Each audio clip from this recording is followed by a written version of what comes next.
ನಮಸ್ತೆ. ಇವತ್ತು ಮೊಣಕಾಲು ನೋವು ನೀ ಆಸ್ಟಿಯೋಆರ್ಥೈಟಿಸ್ ಬಗ್ಗೆ ರಿಪೋರ್ಟ್ ನೋಡೋಣ. ಮೊದಲು ನೋಡಿ ಹೆಂಗಿತ್ತು. ಎಸ್ ಪದ್ಮಾ ಹೆಸರು ಅವ್ರದ್ದು. ಡೇಟ್ ಬಂದುಬಿಟ್ಟು 3/8/2025.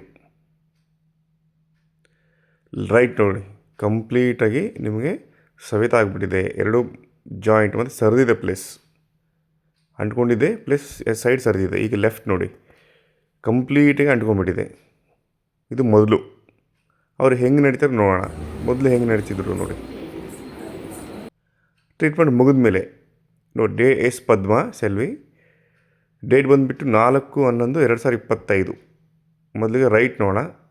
ಎಷ್ಟು ಮಾಡಿ ಕಾಟೇಜ್ ನೋಡಿ, ಎಷ್ಟು ಚೆನ್ನಾಗಿ ನಿಮಗೆ ಸ್ಪೇಸ್ ಬಂದಿದೆ. ಆಮೇಲೆ ಲೆಫ್ಟ್ ಬಗ್ಗೆ ನೋಡೋಣ. ಲೆಫ್ಟ್ ಸಹ ಕಂಪ್ಲೀಟಾಗಿ ನೋಡಿ, ಹೆಸರು, ಡೇಟು, ಆಮೇಲೆ ಕಾಟ್ಲೇಜ್ ಎಷ್ಟು ಮಾಡಿ ಕ್ಲಿಯರಾಗಿ ನಿಮಗೆ ಎರಡು ಸ್ಪೇಸ್ ಬಿಟ್ಟಿದೆ. ಕಂಪ್ಲೀಟಾಗಿ ರಿಕವರ್ ಆಗಿದೆ. ಯಾವುದೇ ರೀತಿ ಇಂಜೆಕ್ಷನ್, ಮೆಡಿಸಿನ್, ಆಪರೇಷನ್ ಇಲ್ಲದಂಗೆ ಚಿಕಿತ್ಸೆ.